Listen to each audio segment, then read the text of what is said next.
Buong-buo kong binigay ang puso at kaluluwa ko sa isang lalaking gumagawa pa ng sarili niyang pelikula. Ang tanga ko, imbes na doktor, direktor pala. Nagkamali po ako. Inaamin ko. Ang pagkakamali ko po ay minahal ko siya. At naniwala po ako na minahal niya rin ako ng lubusan. Ako daw ang prinsesa niya sa ikalawa niyang mundo. Bata po ako, muduli niya po akong napaniwala.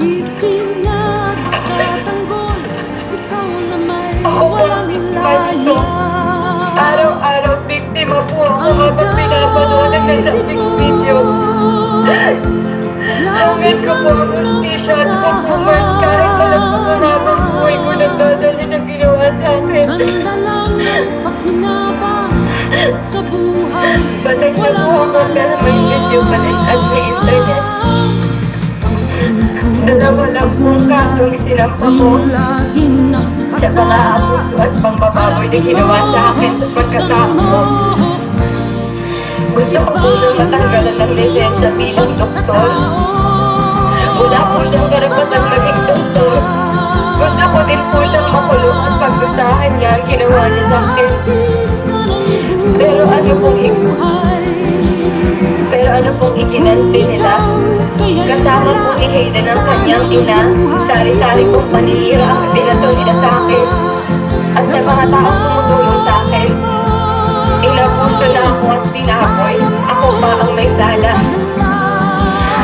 Inabuso na nga ako sa sex video. Inaabuso pa akong malit ako dito. Ang issue ko dito ay pang-aabuso sa kababaihan. Ang pangbababog sa akin at sa iba pang biktima ni Hayden. Sa kultura po natin, habang buhay na latay sa pagkatao ko ang ginawa sa akin. May ina din po ako na nasasaktan. Araw-araw nagdurusa. May kapatid o anak din po kayong babae. Ayaw din po yung mangyari sa kanilang sinapit ko.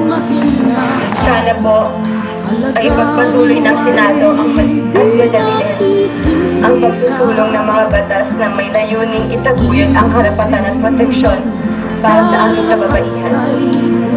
Dahil iba na po ang ginagamit sa panggagahasa at pangbababoy sa karapatan ng kababaihan sa internet, sa vlog, DVDs at iba pa.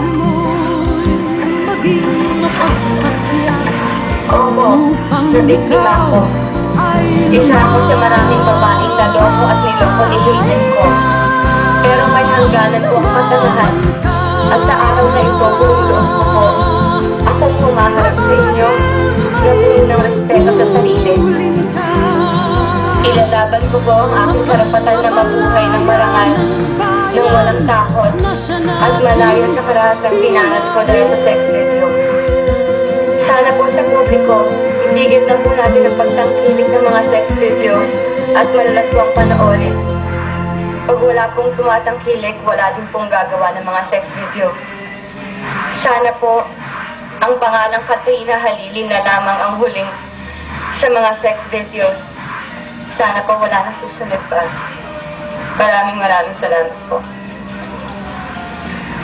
Salamat, Katrina. I will open the floor to as chair, I will ask questions last.